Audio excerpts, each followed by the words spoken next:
kick off with Monday's Times now, Paul, and it looks like, in the infamous words of Donald Trump, this election could be a massacre. It could be a massacre.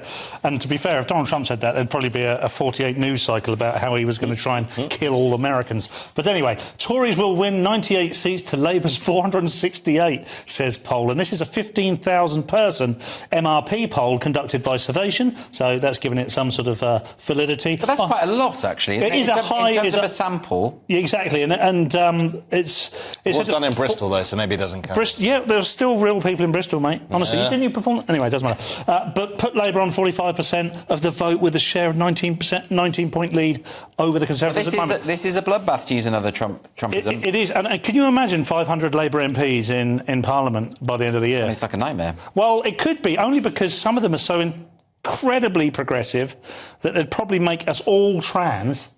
And we'd have to transition back as part of a new policy. Of course, my view is that they're very regressive. They just call themselves progressive, you know. But, well, of course, yeah. I mean, it depends on which way you look at it. But, of course, we had Rishi Sunak's Easter message today where he talked about hope and rebirth and renewal. And, of course, he hasn't got a chance of any of those things. Was he dressed as a rabbit? He wasn't dressed as a rabbit. No, you see, that's the problem. That's why he's not winning. Yeah. You see, if he had me as a strategist, it would work. It would start to work. Yeah, you could go, well, what's the reason behind this? The Tories, their policies have just been alienating the voter. They're not Tory. They're not Conservative. They're not Conservative. No. Well, there's that. You know, there was the whole Partygate thing. There was the lockdown. The We're still angry about that. There's been a sequence of things, and also because the Liz Truss thing, you know, the fact that they keep changing their leader. They're even talking about getting Penny Mordaunt in instead of Rishi before the next election. Well, apparently Rishi is antagonising everyone because he's very hangry because of his fasting. That's what I read in that article. Apparently he's just being really snippy. Is that true? Says the article. But what's he... To Hindus fast at this time of year? No, it's just trying to lose weight. No, it's because of he has a regime, doesn't he? I do like the attempt at being progressive there, but... Yeah.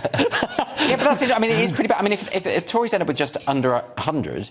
there's no point. You might as well I mean, there's no point in the pie, is there? I don't think this will happen. No? I really don't think this will happen. It's not like the whole of the country's been turned off from the Tory party. They just want the Tory party to change. And yes. There are definitely stalwarts out there that are not going to vote Labour in the same way there are Labour... They're not going to vote Tory either.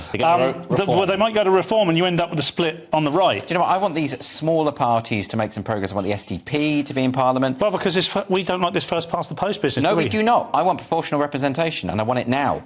It's not going to happen, is it? I'm a Democrat. I want people... you know, of course. I want it to work. It would be great to see the rise of the smaller parties. Yeah. Well, Paul, you were saying backstage that you should have to own a house before you can vote, which is an interesting idea. Not a bad idea, actually. Not a bad idea. I didn't. OK.